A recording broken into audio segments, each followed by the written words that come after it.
or Wentz? Nate, Kyle. As much as I can appreciate Dak Presscott and what they're doing with the Cowboys, I'm going with Carson Wentz and the Eagles. I'll go with the division leaders. And I know there's some questions that people want answered. You know, what's going on with Alshon Jeffrey? I mean, how could he be a #1 wide receiver and not have over 500 yards? Well, they addressed that in the draft.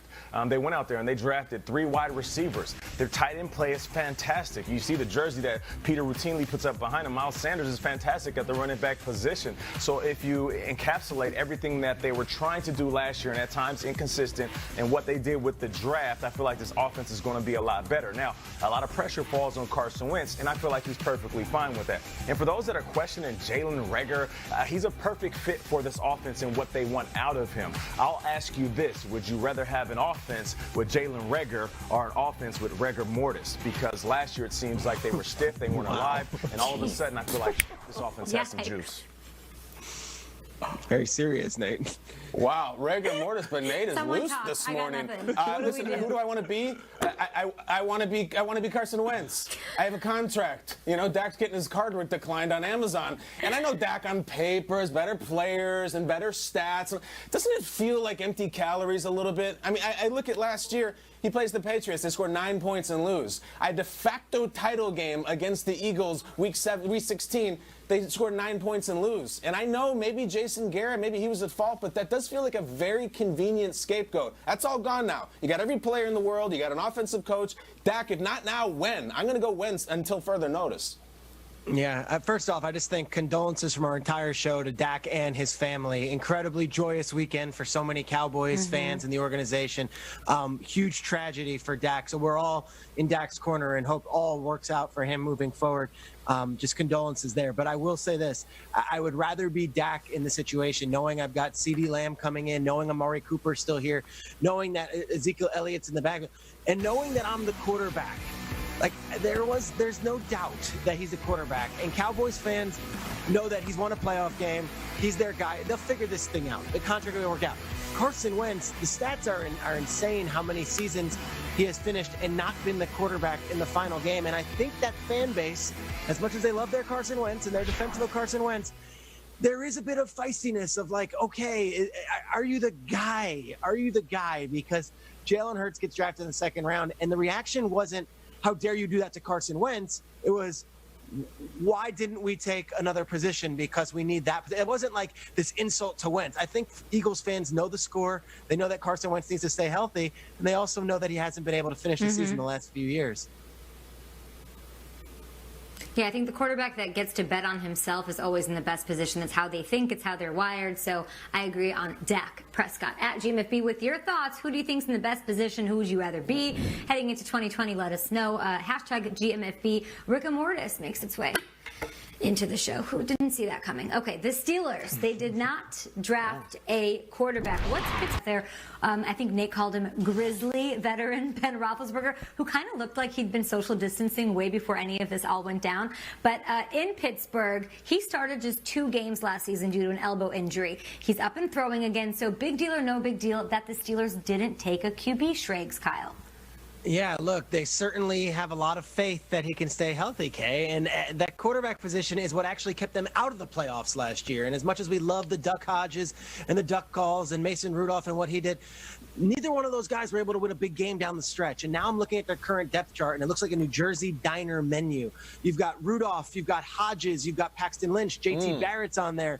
This feels a bit like the old adage, fool me once, shame on you, fool me twice, shame on me. And of course, I'll let you guys do the George Bush president line afterwards. But I don't know if you can go into this season without another quarterback option, considering last year this was a playoff team. The defense was great, and they did not make it because of the quarterback.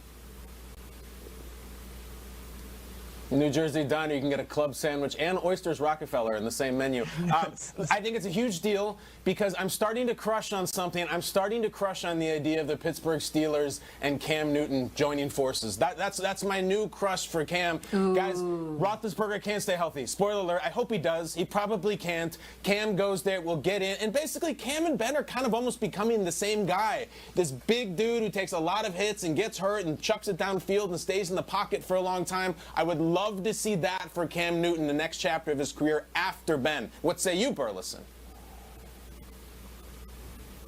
I'm right there with you, KB. I love that idea. Superman in the City of Steel. For me, I'm looking at Big Ben and his influence on this team. So if you're asking me if this is a big deal or no big deal, it's a big deal because I feel like Big Ben, he somewhat kind of orchestrated them not drafting a quarterback. If you look at him being banged up, and then Mason and Devlin not really doing their thing, they should have went quarterback. But what happened was they looked back a couple of drafts ago when Mason Rudolph was drafted in the 3rd round, and Big Ben came out and was like, well, I'm surprised they took a QB in the 3rd round. I thought maybe we can get a player that can help us now. Nothing against Mason. I just feel like we can get a guy that can help us right now. He went on to say, when asked, well, what if Mason asked you a question? He said, I might just have to point him to the playbook. So he wasn't going to mentor him. He wasn't happy with the 3rd round selection. So what if they did that again? Big Ben would have spoke out again. So I think it's a big deal because at his age, even being banged up, Big Ben is influencing the decisions that they make. Mm-hmm. That's one way to look at it. I wonder if other people or fans think, listen, we were 8-8 with struggling quarterback play. We're right there. We didn't have Big Ben. We have Devin Bush. We have Minkah. Maybe they are in win now mode through and through, ride or die for their guy, Big Ben. Let's talk Broncos. Nate brought this up yesterday. I've been talking about it a lot. I love their draft. I love their offense. Elway said Denver needed some pass catchers. What did they do? They used their first 2 picks on wide receivers. Big deal or no deal that they did that for the first time in franchise history. Kyle, Nate? Huge deal. There's a whole genre of movie montage scenes called suit-up scenes where the hero is covering himself with war paint and putting on headbands and collecting weapons, and it's Schwarzenegger and Steven Seagal. That's what it feels like. It feels like the Broncos are suiting up to take on the Chiefs and just getting ready for battle. They got everything. They got the big receiver already, Courtland Sutton. They got the all-around Jerry Jeudy. And then they got the fast guy, this dude KJ Hamler from Penn State, who Nate's highlights is going to kill. Nate's going to say KJ's going Hamler, and we're going to love it. I feel like this is a Mahomes keeping up with the Mahomes' type factor here, and it's Schwarzenegger and Raydon Chong and Commando about to take the island. I love this move. I hear you on that, Kyle, and I agree 100%. I talked about it yesterday, and I said that they are Drew Lock and loaded. When you think about last year and what the offense didn't do, decent running game at times, but they had 9 receiving touchdowns. I think that was 31st in the entire NFL. They wanted to get Drew, the guy with the swag on the sideline, singing the Young Jeezy lyrics, a little something for his offense. One of my favorite songs by Young Jeezy is Put On. I put on for my city. I put on for. I feel like the Denver Broncos was putting on for the offense by getting him some weapons that he can throw to this year.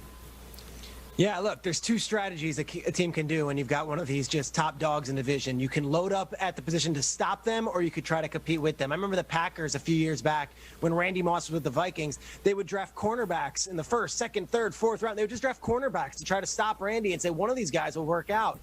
The Broncos are going the opposite way. They're just trying to get up, and they're trying to get these guys that can compete with the Chiefs. Look, KJ Hamler, I want to talk about him, Kyle, because he was a demon at Penn State, a speed demon. And they look at this guy as a slot receiver. So now you have Courtland Sutton, your big number 1. You have Jerry Jeudy, your route runner. Then you have a slot receiver. It's all there on paper. And yet, is Drew Lock the guy? We'll see. And he'll know very quickly if he's able to compete with Mahomes and the Chiefs. I'm sure we'll know right away if this team is for real. They're putting their young quarterback in the best position to succeed. There really don't seem to be any excuses for Drew Lock to have a breakout season year 2, my Mizzou love aside. Okay, let's talk about the Bears, my other love, my first love in the NFL growing up in Chicago. Kyle, you brought this to light, the fact that they took in the 2nd round Cole Kmet, a tight end. Now, they did release one of their tight ends yesterday. They waived Dax Raymond. So big deal or no big deal? Nate and Peter first. The Chicago Bears now have 9 tight ends on their roster. I said 9. Ed Rooney, 9. I love it. I love it because this is a copycat league, and right now everybody wants to be the Chiefs, right? Get the fastest guys. Get the fastest guys you can. But if you can't get the fastest guys like the Chiefs, then what's next? You got to get the big guys, the bully, the strong guys. If you look at the Ravens had a 3 tight end rotation, and they were all physical, they were all strong, and they could do all things. The team that actually ended up smacking them up in the playoffs was the Titans, who had 5 tight ends. So I feel like if you're not the Chiefs, then you got to go the bad boys Pistons route and beat up the fast teams, or put Jordan rules on all of the guys that can actually run around you. Yeah, last year it was the kickers. Remember, we had the 10 kickers in camp for the Bears, and it became a reality show. And we finally picked one, Eddie Pinheiro, and then maybe he was the guy, maybe he wasn't the guy. Now it's the tight ends, I guess. Nate's right. I mean, when you've got all different kinds of looks, you can use these players in a lot of ways. And I think Matt Nagy knows this better than anybody. You think back to what the Chiefs have had and what the Eagles had when he was with them with multiple tight end sets. But I think it all is secondary to Trubisky or Foles. What do they have at quarterback? Because all of these guys are depending on who's throwing them the ball. And I'm very curious to see how that plays out. Nate loves that they got 9 tight ends. Nate also thinks all 9 should be given $100 million contracts. Listen, is it a big deal that the Bears roster has more tight ends than my burner Instagram account? No. As much as I love Ben Brauneker and Jesper Horsted and all the way down the roster, Peter's right. They could have 9 tight ends. They could have 90.